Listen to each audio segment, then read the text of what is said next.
झाला नाम त्या कष्टाला. खरोखरच सावरकरांचे जीवन हे ज्वलंत देशभक्तीची, चिरंतन चैतन्याची, असामान्य प्रतिमेची, अतुल शौर्याची व अक्षम्य आत्मविश्वासाची, असाधारण अस्मितेची, अद्भुत पराक्रमाची आणि प्रबल पौरुषाची गाथाच म्हणावी लागेल. 1889चा सप्टेंबर महिना म्हणजे 7वे वर्ष लागून गेल्यावर सावरकरांच्या शिक्षणाला सुरुवात झाली. 8व्या वर्षी त्यांची रीत पूर्ण झाली, पण त्यापूर्वी या मुलाची एक उन्नती झाली होती. हा मुलगा उद्योगीच म्हणायला हवा. हाती लागेल ते जुनं पुस्तक, ग्रंथ सखोल वाचून काढण्याची प्रवृत्ती व प्रखर स्मरणशक्ती घरीदारी सर्वांना जाणू लागली होती. इतिहास व काव्य यांच्यात वाचन मननात विनायक तन्मय होते.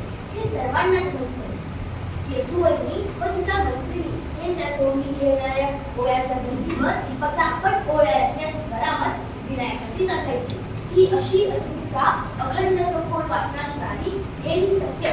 लहानपणी विनायक व भावंडांना वडील दामोदर पंत रामायण, महाभारत, रामविजय, हरिविजय तसेच विष्णुशास्त्री चिपळूणकरांची निबंधमाला, मोरोपंत व पंडितांचे काव्य वाचून लागली.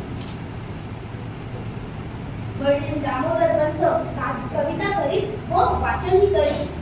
यातूनच विनायकास प्रचंड वाचनाचा वारसा वडिलांकडून मिळाला. लहानपणी म्हणजे 8व्या वर्षी त्यांनी आत्मशील गीताभ्यास केला. रामायण, महाभारत भाषांतर, मोरोपंत व पंडितांचे काव्य निबंधमाला सखोल अभ्यास केला. त्यातूनच ते त्याच पद्धतीचे पल्लेदार निबंध लिहू शकत. इतिहास विषय हा विनायकाला फार आवडतो. त्याने लहानपणी Germany, France, Russia, America, Iran, भारताचा इतिहास अभ्यासला होता. भारताचा इतिहास अभ्यासूनच त्यांनी पोवाड्या आरत्या रचल्या व लोकांना देशभक्तीकडे नेण्याचा आणि स्वातंत्र्याकडे वाटचाल करण्याचा प्रयत्न केला. दामोदर पंतांनी आपल्या मुलांना उत्तम इंग्रजी शिकवली होती. स्कॅन, शेक्सपियर, ऑफ, मिल्टन हे त्यांचे आवडते लेखक. त्यांनी त्यांचे कमला हे काव्य मिल्टनच्या छायेत बसून लिहिले असे ते म्हणत. त्यांच्या घरी अनेक नवी जुने पुस्तकी, ग्रंथ असत. ती सर्व काही त्यांनी 12 वर्षांपर्यंत वाचून त्याची टिप्पणी काढली होती. त्याला ते सारसंग्रह असे संबोधत. ते अनेक पुस्तकातील, ग्रंथातील अवतरणे त्यांच्या लेखनात वापरत.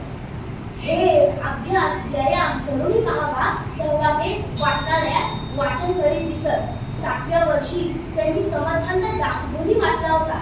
म्हणजे आधीच त्यांनी वेदवाङ्मयही वाचून पूर्ण केले होते. कॉलेजमध्ये त्यांनी मनुस्मृती व त्यावरील भाषणांचा सखोल अभ्यास केला होता. तसेच कालिदासांचाही अभ्यास